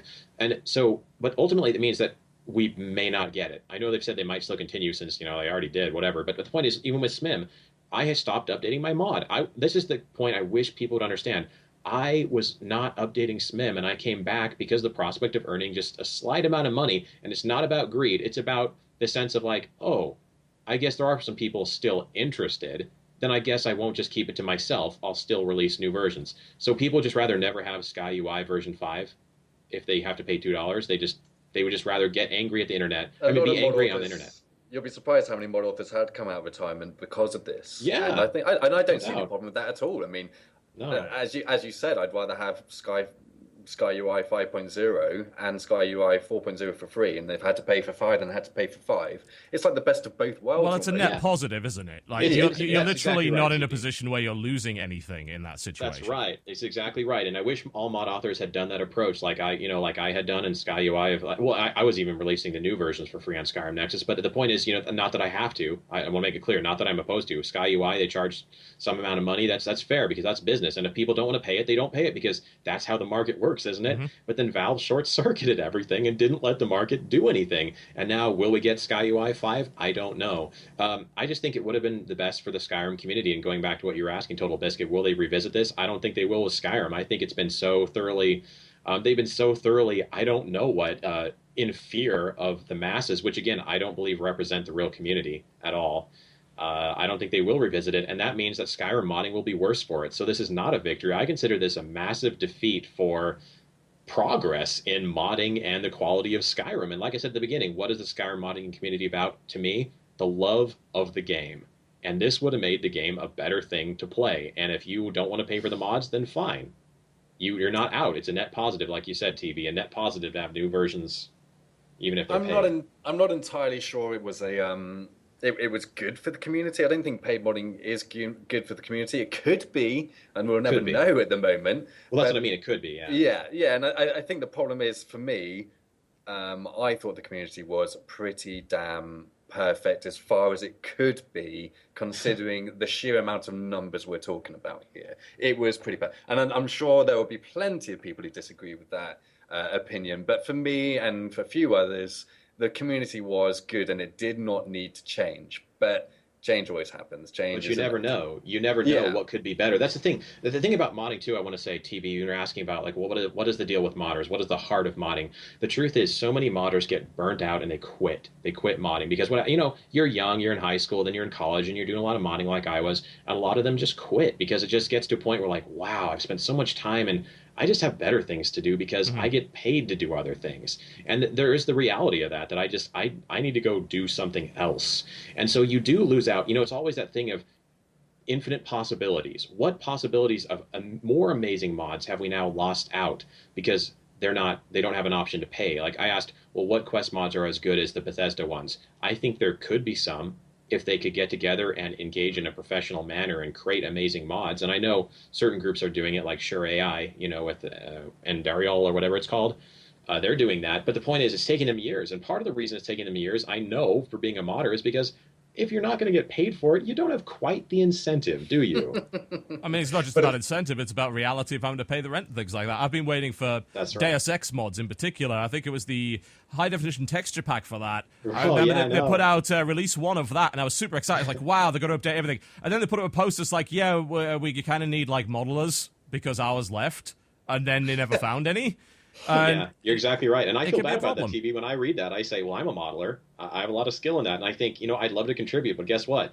Real life, has to take priority, yeah. And obviously there's an issue we haven't touched on here, which is something that some of the mod authors have been bringing up with me. It's talking about introducing Patreon to mod authors, allowing mod authors to receive Patreon donations so that they can carry on doing. And I know there's one already doing with City Skylines. Yeah, they are. And they pay him a certain amount for each new building he releases, and it's something I think people have to understand that they're looking for me to introduce these things, and I have an extremely precarious situation with Bethesda. I don't have a relationship with Bethesda, and everything I do has to be done to try and not piss off Bethesda. Yeah. Because if we piss off Bethesda, if we stoke the nest, you don't know what's going to happen. It's an unknown. And they've said plenty of times, don't ask us too many questions, because if you ask us too many questions, we've got to legislate. So you've got to leave them alone as much as possible. I mean, I had an off-topic conversation with a few people from Bethesda back in 2007 before Fallout 3 was released. And they made it clear that it was possible that Fallout 3, they wouldn't release an SDK for Fallout 3 because the backlash the Oblivion community had for not releasing tools that were as powerful as the Morrowind tools. They were getting a lot of shit in the community for that. And Bethesda, where this is off the record, no direct sources, were upset with the community response, considering how much effort they'd put into Oblivion. And lots of people are saying each SDK they release is less and less powerful than the last, but it's Well, still again, an community SDK. quote unquote. I'm sorry to interrupt. Community quote unquote. Again, I never said that. Yeah, yeah, I just want to point that out. But Vocal minority. Continuing the point is that from that point on, it became very clear to me that one, don't piss off Bethesda in case they ever take it away, and two, try and make it with the Nexus, as the Nexus was positioning itself as going to be the biggest mod host for Bethesda games. Try and make it so that you're almost shielding Bethesda from a lot of shit by making the decisions for them in certain areas, by basically making sure you're keeping things off their plate and trying not to piss them off too much. And so the community is now talking about Patreon donations or flatter donations and things like that, which I think is a great idea, and I'd be happy, and I will look into implementing that on the Nexus, provided Bethesda are okay with it, which is a lot of anything to do with money, anything to do with mod authors getting money. We added a donate button in 2011, 2012, just because Bethesda said that would be okay. And until anything to do with money, until they say it's okay, I won't do it, because I don't want Bethesda's lawyers knocking on my door or any cease and desist letters coming from or anything between. And they are very good. I'm going to clarify that right now. I've only had one conversation. I've never had a cease and desist from Bethesda, and I've only ever had one time where they've emailed me saying, we'd rather you didn't host that mod, and it was the mod that let you play Fallout 3 in Fallout New Vegas, even though you needed both games. They were because there were licensing issues between the two games, they were not wanting me to host that mod. And because it was the first time they'd ever done it in 7 or 8 years, and because it's the first time they haven't ever done it since, of course I'm going to listen to that, and I'm not going to fight them on it, because, I mean, to be fair, I kind of consider that they're right to do that. But the point is, you've got to be careful how much you put on Bethesda's plate in this regard, because they're very clear about being hands-off, and I really don't want to be talking too much to them about this sort of topic. Yeah, Smart. Makes a great deal of sense, really. So, we've been going on for almost 2 hours now, and there's hopefully a lot of great information. I hope that people have got a lot out of this discussion, certainly, and have been able to really understand the perspective of someone that runs, obviously, the biggest modding site in the world, and a 10-year modder that has created something very important for Skyrim in particular. But there's one last question I'd like to ask both of you before we wrap this up.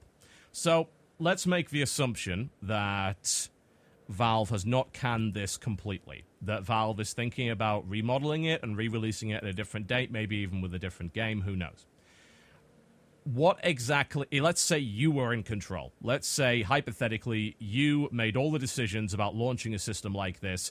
I want to know exactly how you would do it, or if you would even do it at all. Right? Would you even attempt something like this? Who do you want to go first? Shall I go first? Let's kick it off with Robin. Yeah. How would I do it if I was going to do it at all? Obviously, I wouldn't do it at all with the Nexus. I've already come out very plainly said that I would never do it with the Nexus. Nexus is completely free. Mm-hmm. But if I was going to do it on a hypothetical, it would go the same way I pretty much said earlier. It would go through a consultation, but it would have to be with a new game. You cannot do it in the middle of a game's life or towards the end of a game's life. That's just silly. That was a silly thing to do. It just didn't make sense. It would have to be with Fallout 4 or the Elder Scrolls 6.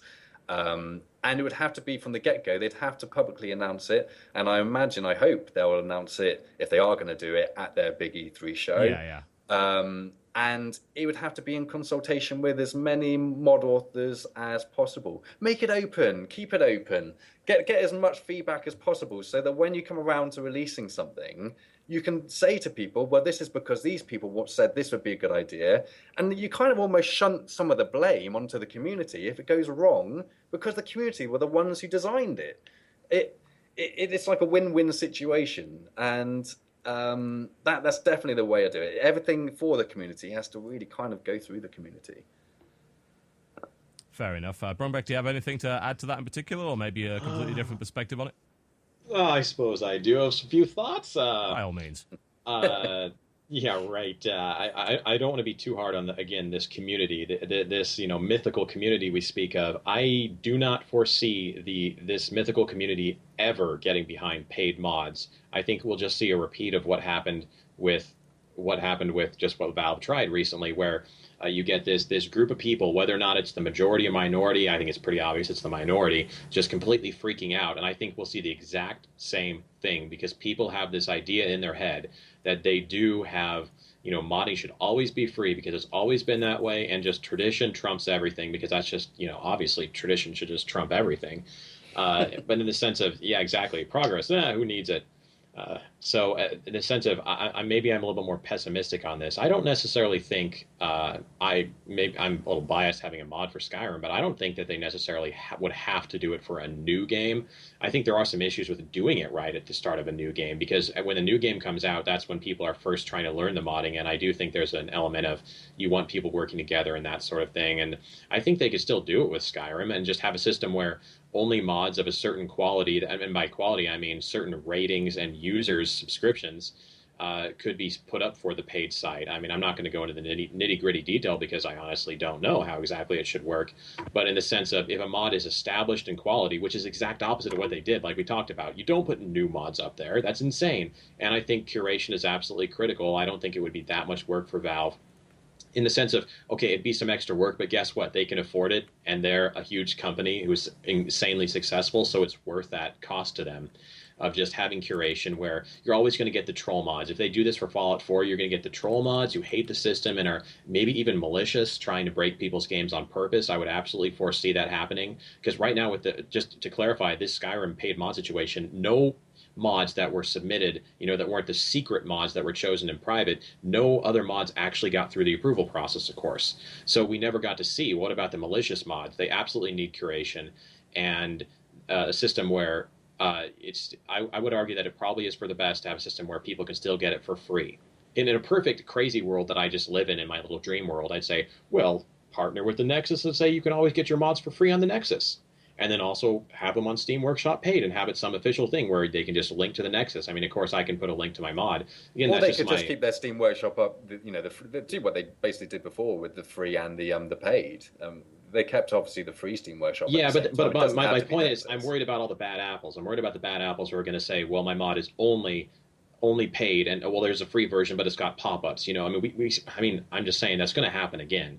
So I think there is a sense where Valve needs to curate. If Valve needs to say, oh, you want to add pop-ups to your game, that's against the rules, and your mod is deleted. And if people get angry and say, well, where was that in the terms? Valve is already playing favorites and doing arbitrary actions. Sorry, Valve, I love you in many ways, but you already are doing that. So I just think they should have the complete authority to do that again, to say if you have a mod that they recognize as bad for the community, again, by their judgment, it needs to be deleted. There's no way it's ever going to work if they just say open system. And I know Bethesda, again, to remind everyone that Bethesda blog said curation cannot happen. That was the one rule, no curation.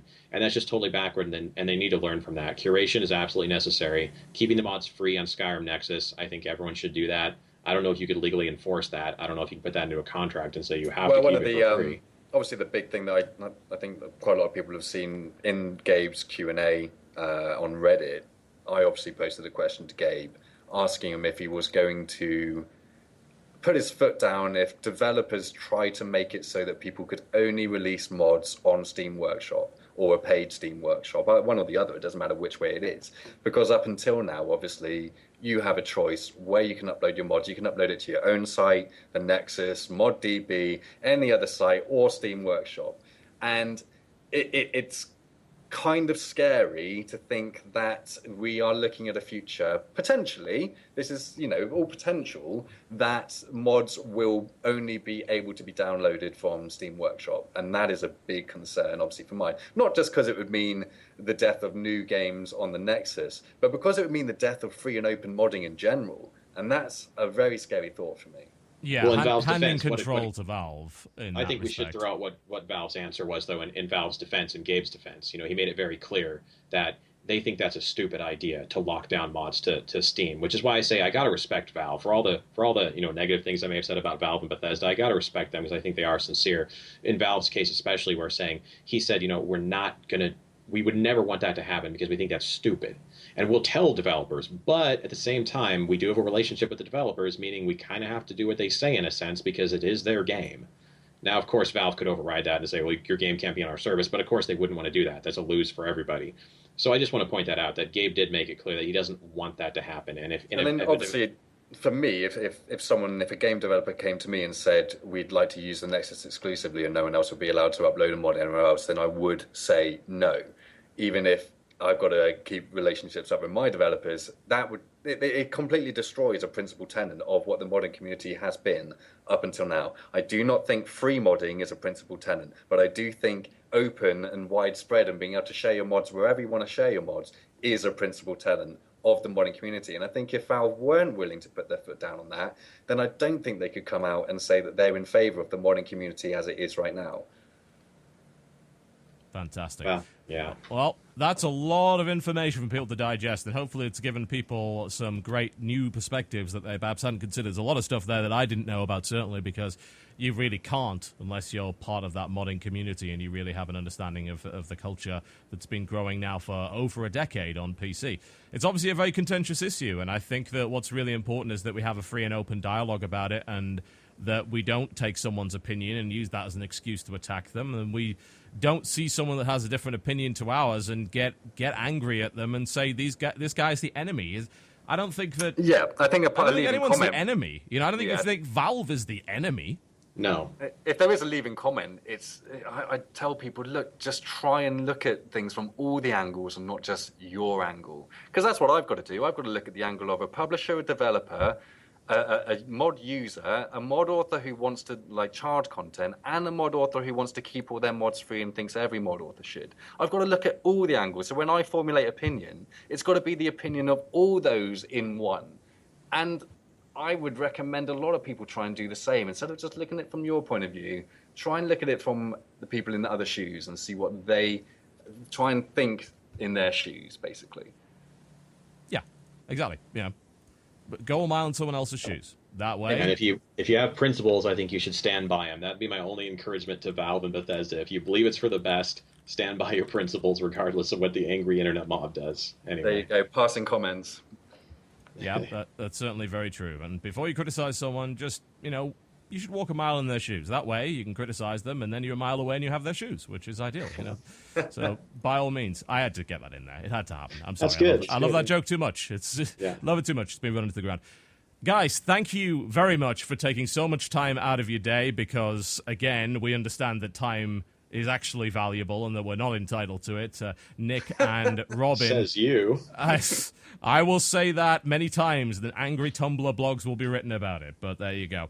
Big thanks to both of you for spending so much time of your day to come and really give us this inside perspective. And if you reach the end of this, I suppose it's not really a video because there's no actual video, podcast, folks, then congratulations. You have more patience than the vast majority of the internet. You should be applauded for that.